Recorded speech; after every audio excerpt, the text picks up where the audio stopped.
Week 4 of quarantine. This is my neighbor Don's car. This is a 93 LE.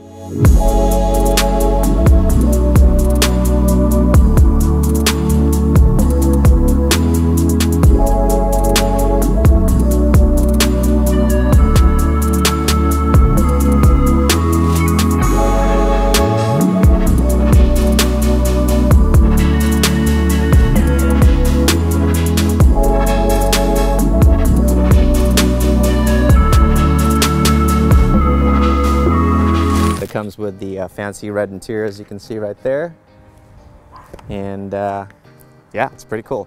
Black and red. It's pretty rare. You don't see a lot of these things. But I wanted to cover the lowered Miata versus Rocket Bunny thing again. As you can see, this car is pretty slammed. Get a side view here. Pretty slammed. He's tucking rubber right there, and I want to show you guys the difference between the Rocket Bunny kit and say an OEM with a slammed setup. And this is just with the stock fenders. Well, I'll show you something here regarding the frame. It's a little tricky to get in here, but you see this top part right here where he's rubbing versus the tire itself. That's about about 3 inches from the top of the tire to the rubbing area on top of the frame, as you can see.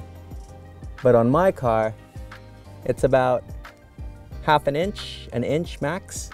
This tire I'm using is a 23.5-inch OD, and it's barely clearing the setup right now. This is about 1/2 inch, so 1/2 inch is not a lot. This isn't my final setup right now, to be honest, because I think this is a little low. I mean, my suspension setup is stiff right now, so I don't think I'll have a problem driving it like this, but I want a little bit more clearance so I can have a little bit more suspension travel. So what I'm saying is, you cannot have your car super slammed unless you notch your frame, tub your frame, or a lot of custom work.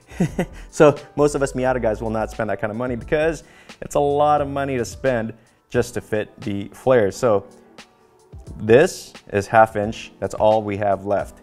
If you go on this side, it looks like we have a finger gap, which I'm pretty sure it is a finger gap. Yeah, so it is a finger gap. So you can't get rid of that gap because on the other side, as you can see without the fenders. So when I talk about the differences between the Rocket Bunny and the stock fenders, most people don't understand that you're not only looking at the fender gap, but the actual suspension relationship to the body. So though mine looks higher, it's actually lower because the suspension, the chassis itself is lower, but the fender is just cut higher. That's why it looks like it has a big wheel gap.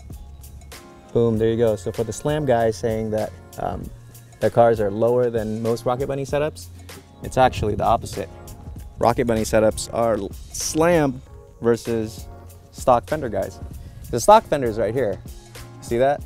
And with the Rocket Bunny, it's actually moved up about 2 inches higher. So it's right here. So for you to look slammed, you got to super slam the car, which means you almost can't drive it because you're going to hit that top frame and you're going to get stuck on the rubber.